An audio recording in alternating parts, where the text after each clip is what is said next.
Hello guys, good morning. ഇന്ന് May 14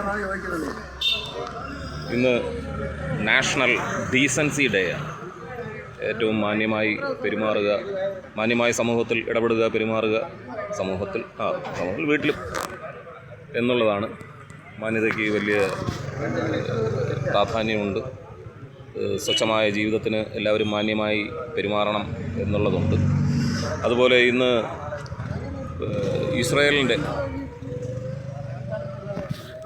സ്വാതന്ത്ര്യ ദിനമാണ്. 1948 ബ്രിട്ടൻ്റെ കോളനിയായിരുന്ന ഇസ്രായേൽ മെയ് 14 മോചിപ്പിക്കപ്പെട്ടത്. അതുപോലെ മറ്റൊരു ഇവൻ്റ് LTTE 1992 ഇന്ത്യ ഗവൺമെൻറ് നിരോധിച്ച ദിവസമാണ്. ഇപ്പോൾ LTTE ഉണ്ടോയെന്ന് അറിയില്ല. തമിഴ് പുലികളെന്നൊക്കെയാണ് അവർ അറിയപ്പെട്ടിരുന്നത്. അങ്ങനെ ഇന്ന് നാഷണൽ ഡീസൻസി ഡേ ആണ്. അതുപോലെ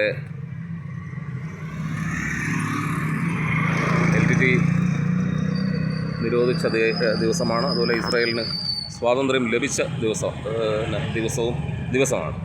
നമുക്ക് സ്വാതന്ത്ര്യം കിട്ടി 1 വർഷം കഴിഞ്ഞപ്പോൾ അവർക്കും സ്വാതന്ത്ര്യം ലഭിച്ചു എന്നുള്ളതാണ്.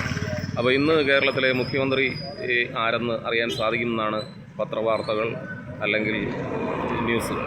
ഓക്കെ, ആരായാലും നല്ല രീതിയിൽ ഭരിക്കാൻ സാധിക്കട്ടെ. എല്ലാവർക്കും ശുഭദിനമായിരിക്കട്ടെ എന്ന് ആശംസിക്കുന്നു. ബൈ.